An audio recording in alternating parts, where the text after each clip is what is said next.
Hi guys, Monday the 29th of August. This is the second half of the polytunnel that I'm doing a no dig technique from.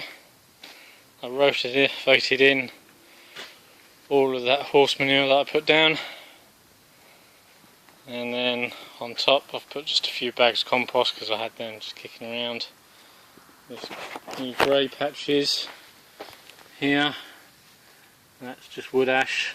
As you can see, well, maybe not on the screen, but it's dusty, so I'm going to have to give it a bit of a watering down and put some more horse muck in there, rotate that in. Probably have to do that 2 more times, maybe even 3 before I'm happy, I can start putting my green manure down for the winter. But it's pretty hot in here, so I think I've still got a while. I think it's about 35 degrees, which is over 90 degrees Fahrenheit. So there's no rush to get crops in, winter crops, when it's this hot. So just trying to improve the soil. It's not too bad, I mean it's nice and loose. It's very dry at the top, but when you get down, I don't know how well you can see it on the screen, but the colour is getting a bit darker to indicate it's wet. So hopefully down there's just enough aeration and gaps between the clay particles to keep some air and water, and that's the basics of life really, isn't it? So if I can keep that nicely aerated and wetted down without clumping together too much, I've got a chance again sunning in, looking at doing the green manure over the winter just to help break the clay down and getting something that's got big roots to hopefully get past where it's rotivated and into the solid clay and start breaking that up. I want it to go as deep as possible, give me the best possible base that I can achieve in order to get the best yields out. So that's pretty much it for now.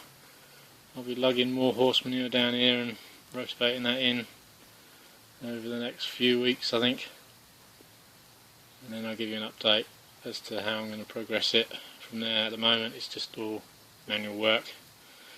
Once I get past that, hopefully in the coming years it will ease up quite a lot and become a lot easier to maintain. As you can see along this edge I've got loads of weeds coming in, so I'm going to have to start dealing with them. But generally out in the middle there's not a lot.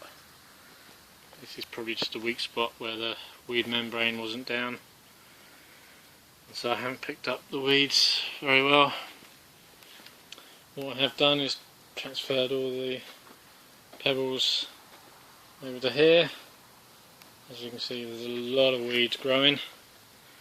Actually surprised that there's so much managing to keep going when there's so little water in it. I'm having to put water in my pond just to keep the humidity up and get some water into the ground.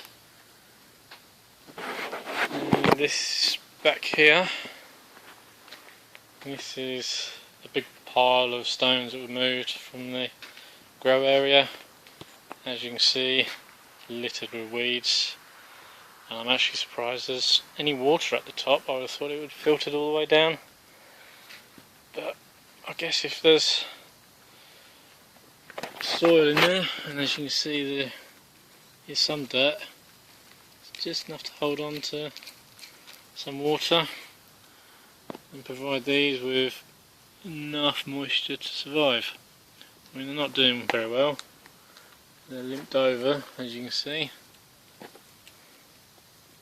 This little thing should be up here, and it's doing well and truly attacked by black flies, so it's not healthy. So I will be pulling them up just to stop spreading of seeds over to where I want to grow.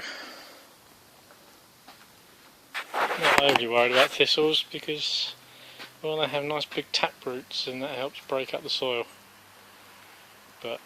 I want to choose things that I'd rather grow rather than prickly things. That's pretty much my update for here. When I've got something else to update you with, I'll do another video. So, bye for now.